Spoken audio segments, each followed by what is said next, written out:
सो देखिए, अब हम डिस्कस करेंगे atomic radius along a period and with in a group कैसे वेरी करती है, यानी कि पीरियोडिक ट्रेंड क्या है एटॉमिक रेडियाई का। ठीक है, तो पीरियोडिक ट्रेंड को समझने के लिए पहले आपको एटम को समझना पड़ेगा कि एटम में क्या क्या फोर्सेस होते हैं जो कि एटॉमिक रेडियस को इन्फ्लुएंस कर सकते हैं। ठीक है, तो पहले उन फैक्टर्स के बारे में देखो, क्या क्या फैक्टर्स होते हैं। सबसे पहले हम बात करते हैं न्यूक्लियर चार्ज की। ठीक है, इन सबको डिस्कस करेंगे हम। सबसे फर्स्ट है न्यूक्लियर चार्ज, यानी कि जो प्रोटॉन होते हैं पॉजिटिव चार्ज कैरी करते हैं उनकी अट्रैक्शन। सेकंड आता है शील्डिंग इफेक्ट। शील्डिंग इफेक्ट कि इनर इलेक्ट्रॉन्स कैसे शील्ड बनाते हैं। ठीक है, थर्ड आता है हमारे पास inter electronic repulsion. Inter electronic repulsion. और जो फोर्थ फैक्टर है हमारे पास, वो फोर्थ फैक्टर एक्चुअली में इन दोनों से मिलकर बनता है nuclear charge and shielding effect, जिसको हम बोलते हैं इफेक्टिव न्यूक्लियर चार्ज। और ये टर्म आप बहुत बार सुनोगे जब आप पीरियोडिक प्रॉपर्टीज पढ़ोगे, तो ये जो इफेक्टिव न्यूक्लियर चार्ज टर्म है ये बार बार आपके सामने आएगी। ठीक है, तो इसका कब मीनिंग समझते हुए चलेंगे हम अच्छे से, एक्चुअल मीनिंग क्या होता है। ठीक है, तो इन जनरल हम लिख देते हैं कि ये न्यूक्लियर चार्ज माइनस ये जो शील्डिंग इफेक्ट है, इसके लिए हमारे पास एक वैल्यू होती है जिसको हम बोलते हैं शील्डिंग कांस्टेंट।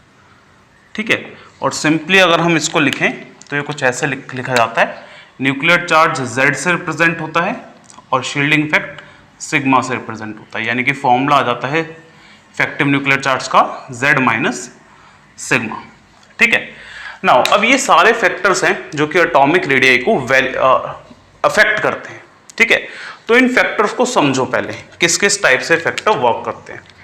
तो देखिए, ये हो गया आपके पास atom.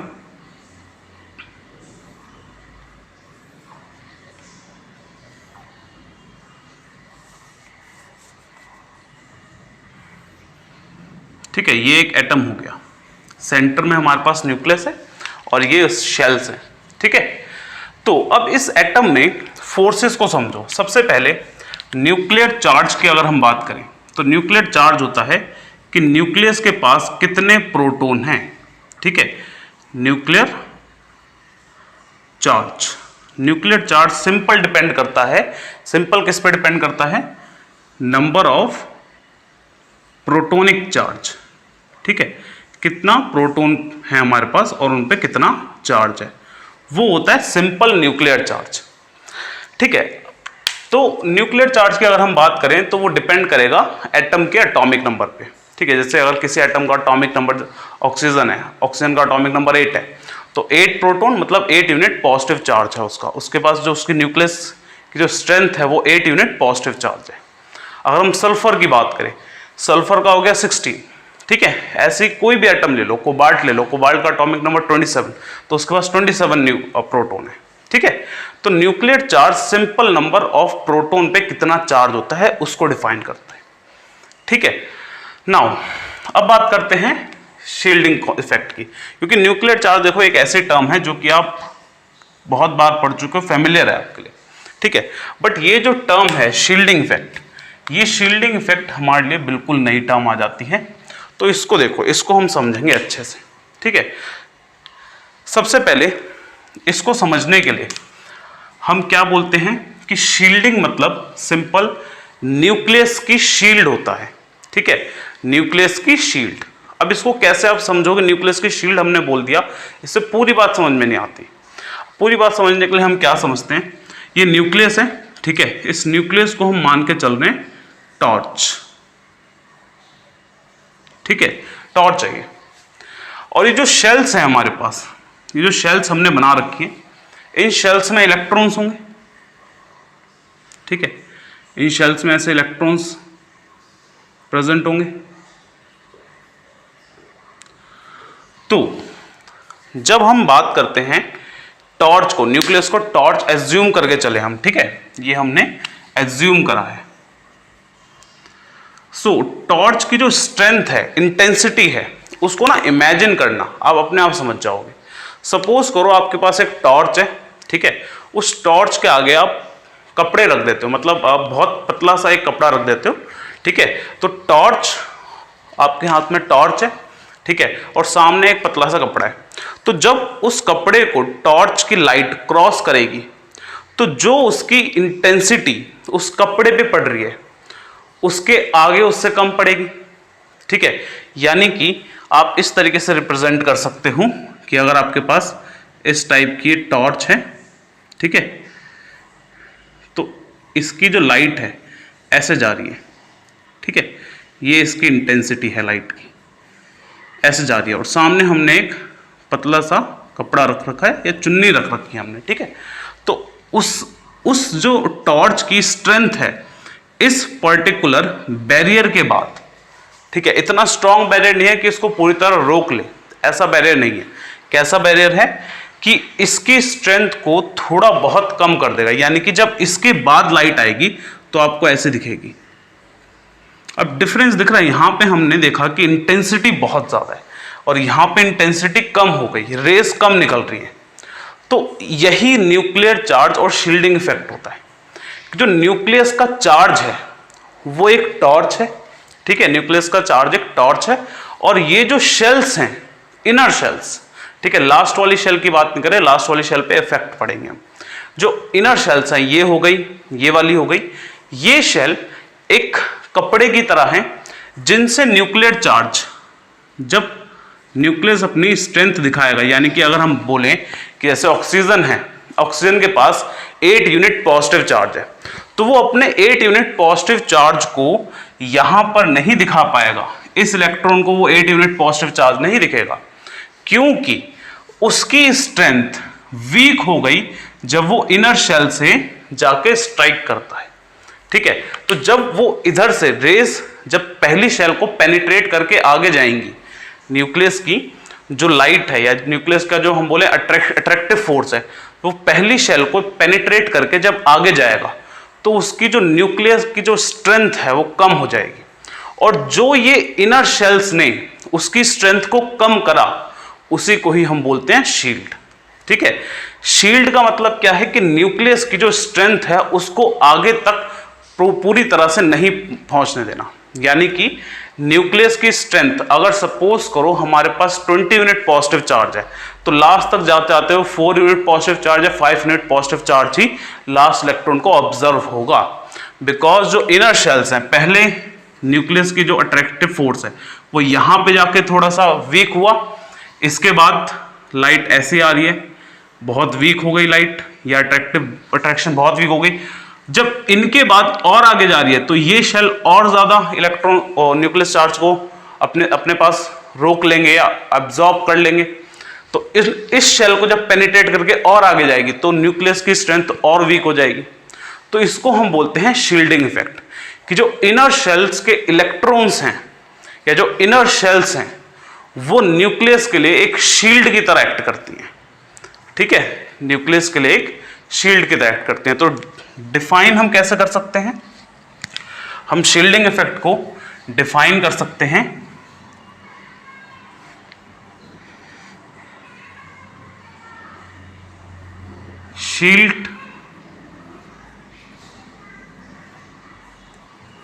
Shielding of nuclear charge, shielding of nuclear charge by inner shell electrons, ठीक है। न्यूक्लियर चार्ज को जो शील्ड करता है इनर शेल के इलेक्ट्रॉन, मतलब आखिरी तक जो आप उसका इफेक्ट देखोगे न्यूक्लियर चार्ज का वो पूरी तरह से आपको नहीं दिखेगा, ठीक है।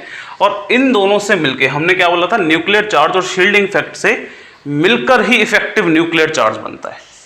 यानी कि इफेक्टिव न्यूक्लियर चार्ज क्या होगा, ये जो एक्चुअल न्यूक्लियर चार्ज है वो किस पे डिपेंड करता है, नंबर ऑफ प्रोटॉन पे। जैसे सपोज करो हम बात करते हैं किसकी, ऑक्सीजन की, ऑक्सीजन पे Z यानी कि नंबर ऑफ प्रोटॉन्स हैं 8, ठीक है, नंबर ऑफ प्रोटॉन है 8।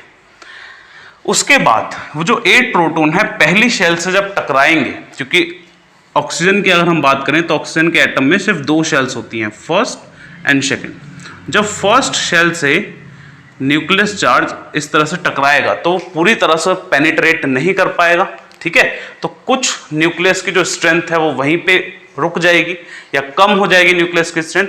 तो जो आगे फोर्स, ये 8 पॉजिटिव चार्ज था जो न्यूक्लियस पे, वो पूरी तरह से यहां पर नहीं लगेगा जो उसके लास्ट में इलेक्ट्रॉन्स हैं, ठीक है। और जो लास्ट पर इफेक्ट लगता है, जो लास्ट पे न्यूक्लियस का इफेक्ट लगेगा आफ्टर शील्डिंग, उसको हम बोलेंगे इफेक्टिव न्यूक्लियर चार्ज। यानी कि सपोज Z इतना है, ठीक है, Z 8 प्रोटॉन है, तो हम मान लेते हैं, एज्यूम कर लेते हैं कि सिग्मा की वैल्यू सपोज करो 4 है, ठीक है, या 4, 5, 6 कुछ भी आप एज्यूम कर लो कि इसकी वैल्यू 4 है, ठीक है। इसको हमने बोल दिया, बोल के 2 ले लो, ठीक है, इसको 2 ले लिया हमने, ठीक है। ये हमने एज्यूम करा है, एक्चुअल वैल्यू नहीं है। एक्चुअल वैल्यू हम स्लेटर रूल से निकालते हैं। एक रूल होता है जो कि सिग्मा की वैल्यू भी कैलकुलेट करके देता है, बट वो भी एक अप्रोक्सीमेट डाटा होता है, एग्जैक्ट डाटा नहीं होता, ठीक है। तो यहां से जो इफेक्टिव न्यूक्लियर चार्ज होगा, जिसको Z इफेक्टिव से डिनोट करते हैं, वो आएगा 8 एक्चुअल चार्ज था न्यूक्लियस का, 2 यूनिट पॉजिटिव चार्ज है वो रुक गया शील्ड की वजह से, ठीक है। और आपको आगे क्या मिला, सिर्फ इतना, यानी कि लास्ट इलेक्ट्रॉन पे जो इफेक्ट लग रहा है न्यूक्लियस का, उसको हम क्या बोलेंगे, इफेक्टिव न्यूक्लियर चार्ज, ठीक है। तो इफेक्टिव न्यूक्लियर चार्ज को आप कैसे डिफाइन करोगे? आप इफेक्टिव न्यूक्लियर चार्ज को सबसे पहले रिप्रेजेंट करते हो Z, और उस पर हमारा EFF होता है, ठीक है, Z इफेक्टिव, और इसको हम डिफाइन करते हैं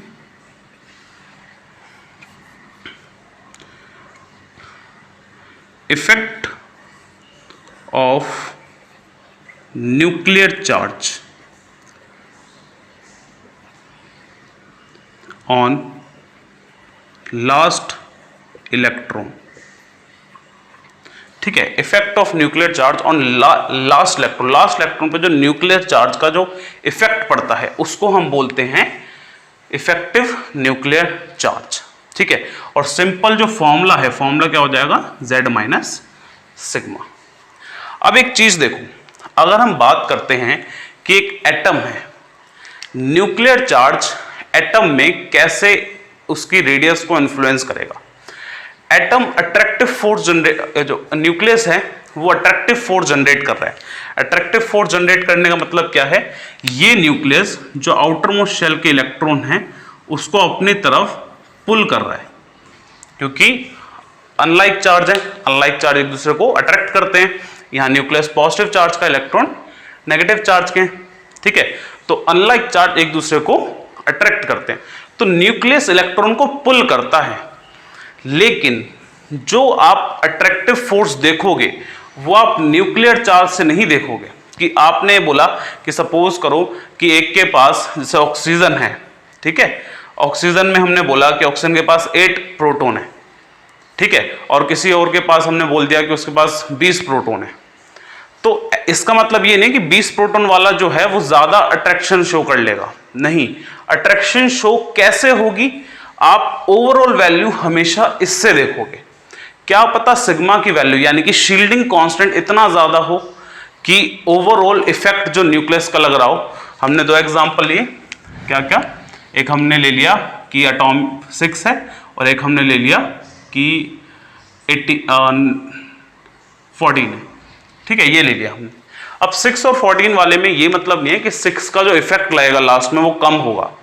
हो सकता है 6 वाला जो न्यूक्लियर चार्ज हो उसका सिग्मा यानी शील्डिंग इतनी कम हो कि उसका इफेक्ट बहुत ज्यादा लग रहा हो, और 14 वाले में शील्डिंग इतनी ज्यादा हो कि उसका इफेक्ट लास्ट में बहुत कम लगे। तो इसमें हो सकता है कि इसमें इफेक्ट ज्यादा लगे और इसमें इफेक्ट कम लगे। तो आप डायरेक्ट कभी भी न्यूक्लियर चार्ज से एटॉमिक रेडियस को डायरेक्टली कंपेयर नहीं कर सकते। आपको हमेशा क्या देखना पड़ेगा, nuclear charge plus shielding effect, और इनके कॉम्बिनेशन को हम क्या बोलते हैं, इफेक्टिव न्यूक्लियर चार्ज। तो हम ये इफेक्टिव न्यूक्लियर चार्ज टर्म ही यूज करेंगे जो कि रेडियस को एक्चुअली में डिफाइन करेगा। क्लियर? नाउ ये हो गई आपकी पहले दो फैक्टर्स, ठीक है, जिससे हमने तीसरा भी डिस्कस कर लिया, इफेक्टिव न्यूक्लियर चार्ज। अब देखिए थर्ड, इंटर इलेक्ट्रॉनिक रिपल्शन, ठीक है, इंटर इलेक्ट्रॉनिक रिपल्शन की बात करते हैं।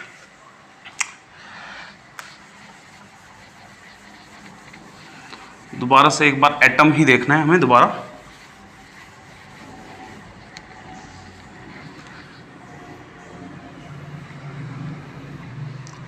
ये हमने अगेन एक एटम बना दिया, ठीक है। तो पहला हमने देखा कि ओवरऑल जो फोर्स था वो न्यूक्लियस की अट्रैक्शन थी, अट्रैक्टिव फोर्स की। एटॉमिक रेडियस में एक अट्रैक्शन है जिसको हमने बोला इफेक्टिव न्यूक्लियर चार्ज, जो कि इलेक्ट्रॉन को अपनी तरफ पुल कर रही है, ठीक है। एक एटम के अंदर होता है रिपल्सिव फोर्स। रिपल्सिव फोर्स क्या होता है, यहां समझो इस तरीके से। देखो जो इनर शेल का इलेक्ट्रॉन क्लाउड है वो नेगेटिवली चार्ज्ड है, और आउटर मोस्ट शेल का इलेक्ट्रॉन क्लाउड वो भी नेगेटिवली चार्ज है, because electron negative charge carry करते हैं। तो ये जो एक शेल और जो दूसरी शेल है, इन दोनों पर ही नेगेटिव चार्ज के इलेक्ट्रॉन्स हैं, जो कि एक दूसरे को रिपेल कर सकते हैं, ठीक है, एक दूसरे को रिपेल कर सकते हैं। और इसी फोर्स को हम बोलते हैं इंटर इलेक्ट्रॉनिक रिपल्शन, ठीक है। इंटर इलेक्ट्रॉनिक रिपल्शन की इलेक्ट्रॉन्स के बीच में रिपल्शन होने लग जाती है, इवन इनमें भी रिपल्शन होने लग जाती है, ठीक है। तो इसको भी हम इंटर इलेक्ट्रॉनिक रिपल्शन बोलते हैं। तो ये जो इंटर इलेक्ट्रॉनिक रिपल्शन वाला फैक्टर है, ये क्या करेगा, आपको यहां पे दिख रहा है कि इलेक्ट्रॉन के बीच में रिपल्शन है। अगर रिपल्शन को कम करना है तो हम लोग क्या करेंगे, इलेक्ट्रॉन्स को दूर ले जाएंगे, ठीक है। जैसे यहां पे इलेक्ट्रॉन का जो डिस्टेंस है, इस इलेक्ट्रॉन का इस इलेक्ट्रॉन से डिस्टेंस, इस इलेक्ट्रॉन का इस इलेक्ट्रॉन से डिस्टेंस, अगर ये डिस्टेंस को बढ़ा दें हम तो जो रिपल्शन है वो कम हो जाएगी। और डिस्टेंस को बढ़ाने का मतलब क्या है कि एटॉमिक रेडियस को इंक्रीज करना। जैसे यहां पे ये दोनों इलेक्ट्रॉन जो रिपल्शन कर रहे हैं, इनकी रिपल्शन से बचने के लिए हमने क्या सोचा, या एटम ने किस तरीके से इसको ओवरकम करा। ओवरकम कैसे करेगा, वो डिस्टेंस बढ़ा लेगा। डिस्टेंस बढ़ा लिया मतलब ये जो शेल है, शेल को उसने इधर शिफ्ट कर लिया, जिस वजह से इलेक्ट्रॉन के बीच का डिस्टेंस कम हो जाएगा और रिपल्शन कम हो जाएगी। तो ये जो रिपल्सिव फोर्स है, ये क्या कर रहे हैं एटम के अंदर, ये एटम का साइज इंक्रीज कर रहे हैं। जैसे आपने इफेक्टिव न्यूक्लियर चार्ज के बारे में पढ़ा, इफेक्टिव न्यूक्लियर चार्ज क्या करता है, साइज को कम करने की कोशिश करता है, इलेक्ट्रॉन को पुल करता है अपनी तरफ। वहीं पे जो इंटर इलेक्ट्रॉनिक रिपल्शन है वो क्या करेगी, वो इलेक्ट्रॉन को पुश करेगी ताकि वो दूर दूर हो जाए और रिपल्शन ओवरकम हो जाए, ठीक है। अभी जो इंटर इलेक्ट्रॉनिक रिपल्शन है, ये बहुत कम मॉलिक्यूल्स, बहुत कम एटम्स में आपको देखने को मिलेगी। कई एक्सेप्शनल केसेस में हम इसको पढ़ेंगे। जो एक्चुअल वेरिएशन है, ठीक है, जो एक्चुअल वेरिएशन है आप इन फैक्टर से बताओगे, यानी कि इफेक्टिव न्यूक्लियर चार्ज आपका एक जनरल ट्रेंड आपको दे देगा। बट कई जगह एक्सेप्शनल केसेस होंगे जहां पे जो इंटर इलेक्ट्रॉनिक रिपल्शन है वो उसका जो मैग्नीट्यूड है बहुत ज्यादा हो जाएगा, और जो आप ट्रेंड पढ़ते हो वो ट्रेंड गलत हो जाएगा, ठीक है। तो ये चीज भी हम लोग डिस्कस करेंगे, इंटर इलेक्ट्रॉनिक रिपल्शन भी, जब हम वेरिएशन के क्वेश्चंस करेंगे और ट्रेंड के बारे में हम पढ़ेंगे, ठीक है। पर जो एक्चुअल चीज है, जो ट्रेंड को पूरी तरह आपको एक्सप्लेन करके दे देगा, वो ये दो फैक्टर्स हैं, ठीक है। ये भी साथ में रहेगा, बट ट्रेंड में इसको हम नहीं पढ़ेंगे, हम इसको एग्जाम्पल्स के अंदर पढ़ेंगे कुछ, ठीक है। सो ये हो गए फैक्टर्स जो कि एटॉमिक रेडियाई को इन्फ्लुएंस कर सकते हैं, ठीक है। अब इन फैक्टर से हम वेरिएशन को स्टडी करते हैं along a period and down the group. दोनों वेरिएशन देखिए, along a period and down the group. सबसे पहले हम बात करते हैं फर्स्ट अलोंग अ पीरियड।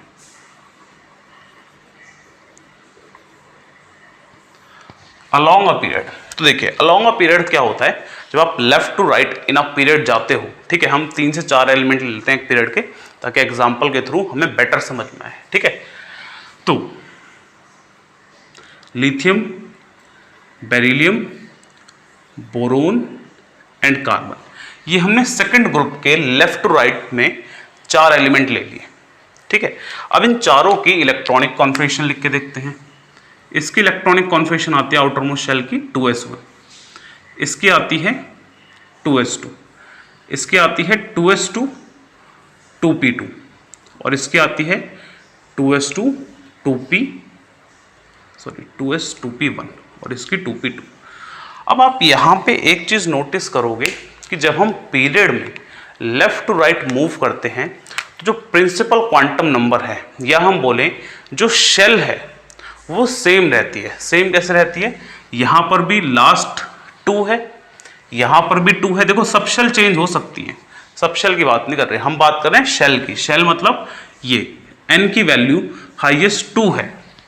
इसका मतलब क्या है? आप जब लेफ्ट टू राइट जाते हो, ठीक है, जब आप लेफ्ट टू राइट मूव करते हो तो एटम में शेल इंक्रीज नहीं हो रहे, ठीक है। अगर वो 2 हैं तो 2 ही शेल रहेंगे, 3 हैं तो 3 ही शेल रहेंगे, 4 हैं तो 4 ही शेल रहेंगे।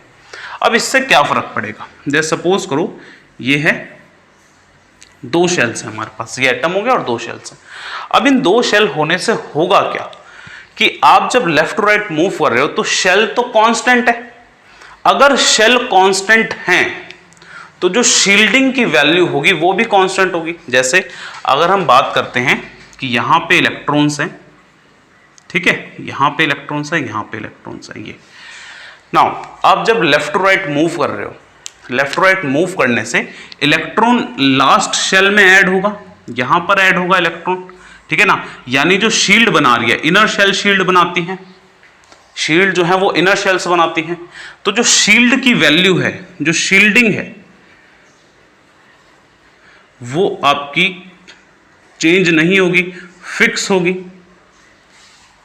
अलोंग अ पीरियड की बात कर रहे हैं हम ये, ठीक है, along a period, along a period shielding की वैल्यू फिक्स होगी, शील्डिंग चेंज नहीं होगी। क्योंकि जब आप लेफ्ट टू राइट मूव कर रहे हो इलेक्ट्रॉन लास्ट शेल में ऐड हो रहा है, ठीक है, और इनर शेल में कोई चेंज नहीं है, इनर शेल ऐड नहीं हो रही। अगर ऐसा होता ना कि एक और शेल ऐड हो रही होती तो हम बोलते थोड़ा सा न्यूक्लियर चार्ज यहां रुका, उसके बाद और आगे रुक गया। बट जब आप लेफ्ट राइट मूव कर रहे हो तो इनर शेल कांस्टेंट है, यानी जो शील्डिंग है वो फिक्स रहेगी।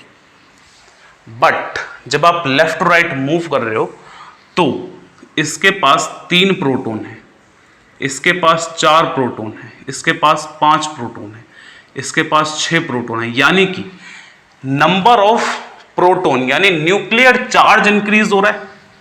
लेफ्ट टू राइट मूव करने से न्यूक्लियर चार्ज इंक्रीज हो रहा है, शेल सेम है, यानी कि न्यूक्लियस और आउटर मोस्ट शेल का डिस्टेंस सेम है, ठीक है। पहली बात हमने क्या करी? पहली बात हमने करी शील्डिंग फिक्स रहेगा, शील्डिंग चेंज नहीं होगी। दूसरी चीज हम क्या बोल रहे हैं? दूसरी चीज हम ये बोल रहे हैं कि जो न्यूक्लियस का चार्ज है, जो न्यूक्लियर चार्ज है Z, वो कॉन्टिन्यूसली बढ़ता रहेगा, ठीक है। तीसरी चीज हमने क्या बोली? जो डिस्टेंस है, डिस्टेंस है, क्योंकि सेम ही शेल है, ठीक है, तो अप्रोक्सीमेट डिस्टेंस की अगर हम बात करें तो डिस्टेंस भी चेंज नहीं हो रहा। Approximate distance electron and nucleus के बीच सेम है, ठीक है, सेम। आप एग्जैक्टली सेम नहीं बोलोगे क्योंकि रेडियस का ट्रेंड का फिर कोई मतलब नहीं बनता। अप्रोक्सीमेट सेम बोलने का मतलब क्या है? सेकंड शेल ही है, आप और आगे नहीं देख रहे, आप पीछे नहीं देख रहे, आप सेकंड शेल तक का ही डिस्टेंस देख रहे हो। तो ये सारी बातें क्या आपको बताती हैं कि शील्डिंग फिक्स है, न्यूक्लियर चार्ज बढ़ता जा रहा है और डिस्टेंस भी सेम है। डिस्टेंस की बात हमने क्यों करी? बिकॉज न्यूक्लियर का जो चार्ज है यानी इलेक्ट्रोस्टैटिक फोर्स है वो डिस्टेंस पर डिपेंड करते हैं। डिस्टेंस कम है, फोर्स स्ट्रांग है, डिस्टेंस बढ़ा दोगे फोर्स वीक हो जाएगा, ठीक है। तो यानी कि डिस्टेंस भी अप्रोक्सीमेट सेम है, Z की वैल्यू बढ़ रही है, शील्डिंग फिक्स है। तो इससे हमें ये चीज ओवरऑल हम बोल सकते हैं कि जो इफेक्टिव न्यूक्लियर चार्ज है Z effective nuclear charge overall increase हो रहा है, क्योंकि Z इंक्रीज हो रहा है और सिग्मा फिक्स है। शील्डिंग फिक्स का मतलब क्या है? सिग्मा की वैल्यू फिक्स है। जो इनर शेल के इलेक्ट्रॉन शील्ड बना रहे हैं वो हर बार फिक्स रहेगी लेफ्ट टू राइट। तो वो फिक्स है, यानी कि Z इफेक्टिव बढ़ेगा। Z इफेक्टिव बढ़ेगा तो क्या होगा, वो क्या करेगा, if Z effective increases it pulls electron closer to nucleus. ठीक है, इलेक्ट्रॉन को न्यूक्लियस के क्लोज पुल करेगा, जिस वजह से दिस इंप्लाइज एटॉमिक रेडियस क्या हो जाएगी, लेफ्ट टू राइट जाने से डिक्रीज हो जाएगी। तो पीरियोडिक ट्रेंड क्या है along a group, along a group trend ये है कि एटॉमिक रेडियस घटती है। ठीक है, एटॉमिक रेडियस घटती है अलोंग अ पीरियड, ये हमारे पास ट्रेंड है। क्लियर? नाउ नेक्स्ट हमारे पास आ जाएगा along with in a group. Group के अंदर क्या चीजें होंगी, तो ग्रुप के अंदर भी देखिए, ग्रुप के अंदर हम कैसे पढ़ेंगे,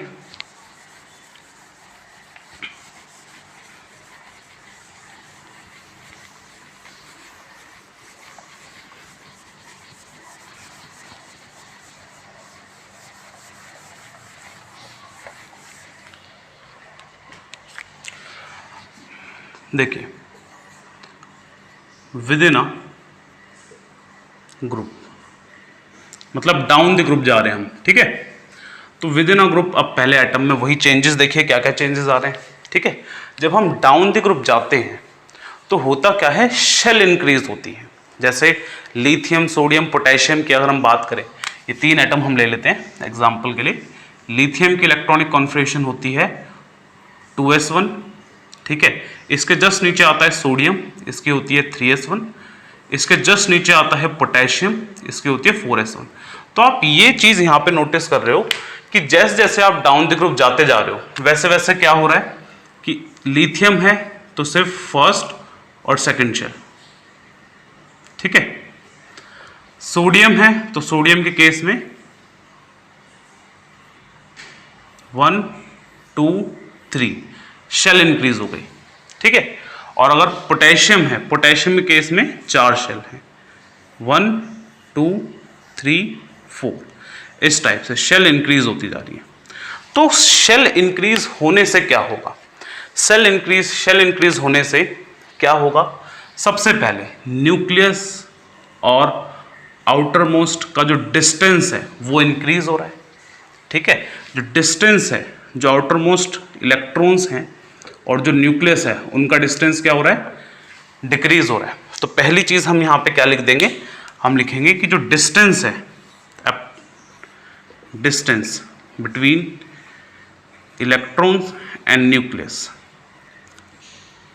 क्या हो रहा है, इलेक्ट्रॉन में लिखोगे आउटर मोस्ट इलेक्ट्रॉन लिखो, outer most electron and nucleus, ये डिस्टेंस इंक्रीज हो रहा है। ठीक है, सेकंड चीज हम बोलेंगे कि अब जब शेल नई आ रही है तो क्या होगा, देखो पहले वाले में बस एक ही शील्ड है, सिंगल शील्ड, अगले वाले में ये भी शील्ड बना रहा है, ये भी शील्ड बना रहा है, तो शील्डिंग कांस्टेंट की value continuously down the group बढ़ेगी। नेक्स्ट वाले में ये भी शील्ड बनाएगा, ये भी बनाएगा और ये भी बनाएगा। इसका मतलब क्या है, इसका मतलब ये है, हम ये बोल सकते हैं जो शील्डिंग कांस्टेंट है, शील्डिंग कांस्टेंट जो है उसकी वैल्यू कॉन्टिन्यूअसली इंक्रीज होती जा रही है, सिग्मा की वैल्यू कॉन्टिन्यूअसली इंक्रीज होती जा रही है। ठीक है, इंक्रीज होगी ये वैल्यू। अब थर्ड चीज हमारे पास है न्यूक्लियर चार्ज। न्यूक्लियर चार्ज की अगर हम यहां पर बात करें, Z उसकी वैल्यू बढ़ती है। देखो यहां पे ना हम टर्म जब बोलते हैं, जी हमने जब पहले पढ़ा है, हम ये बोल देते हैं down the group nuclear charge घटता है, जो कि एक्यूरेट टर्म नहीं है। आप डायरेक्ट ये नहीं बोल सकते न्यूक्लियर चार्ज घटता है, आप वर्ड यूज करोगे इफेक्टिव न्यूक्लियर चार्ज घटता है, क्योंकि न्यूक्लियर चार्ज घट नहीं रहा है। आप अगर वैल्यूज देखो तो वैल्यूज क्या है, इसके पास 3 प्रोटॉन है, इसके पास 11 प्रोटॉन है, इसके पास 19 प्रोटॉन है एटॉमिक नंबर से। ठीक है ना, तो नंबर ऑफ प्रोटॉन बढ़ रहे हैं, इसका मतलब Z की वैल्यू बढ़ रही है। लेकिन जब आप इफेक्ट देखते हो, Z इफेक्टिव की वैल्यू देखते हो, तो हो क्या रहा है, ये दो जो फैक्टर हैं, दोनों के दोनों फैक्टर आपको क्या बता रहे हैं कि शील्डिंग लगातार बढ़ती जा रही है और डिस्टेंस भी लगातार बढ़ता जा रहा है। तो न्यूक्लियस की जो अट्रैक्शन है वो ओवरऑल कम होती जाएगी, यानी कि ये दो फैक्टर का जो मैग्नीट्यूड है वो कंपैरेटिवली ज्यादा इंक्रीज हो रहा है। जैसे अगर हमने बोला यहां से यहां जाने पे न्यूक्लियर चार्ज बढ़ गया, लेकिन जो सिग्मा की वैल्यू है वो न्यूक्लियर चार्ज से भी ज्यादा बढ़ गई, ठीक है, सिग्मा की वैल्यू न्यूक्लियर चार्ज से भी बढ़ गई, Z इंक्रीज हो रहा है, लेकिन सिग्मा की वैल्यू कंपैरेटिवली बहुत ज्यादा इंक्रीज हो रही है, जिस वजह से ओवरऑल हम क्या बोलेंगे, ओवरऑल हम ये बोलेंगे Z इफेक्टिव जो है ओवरऑल डिक्रीज होता है।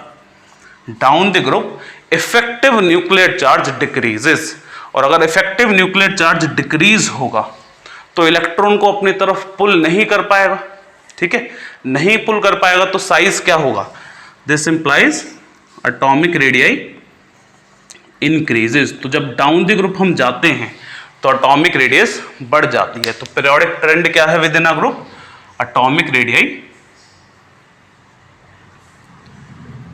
इंक्रीजेस, इंक्रीजेस, ठीक है, डाउन द ग्रुप हमारे पास ये ट्रेंड है। सो ये हो गया वेरिएशन। इसके बाद अब एटॉमिक रेडियाई में हमारे पास टॉपिक बचे हैं कि आप आयनिक रेडियाई, यानी जब आयन बन जाता है तो उसकी रेडियस कैसे आप कंपेयर करोगे। जैसे पोटेशियम है, एक जगह K पॉजिटिव है, एक जगह क्लोराइड है, एक जगह Cl नेगेटिव है, एक जगह आपके पास Na प्लस है, एक जगह Mg2 प्लस है, एक जगह Al3 प्लस है। तो आयंस के केस में आप एटॉमिक रेडियस कैसे कंपेयर करते हो। तो नेक्स्ट जो आपकी वीडियो होगी वो आपकी इसी के बारे में होगी कि आयंस के केस में आप रेडियस को कैसे कंपेयर करते हो, ठीक है। I hope you like this video, thank you.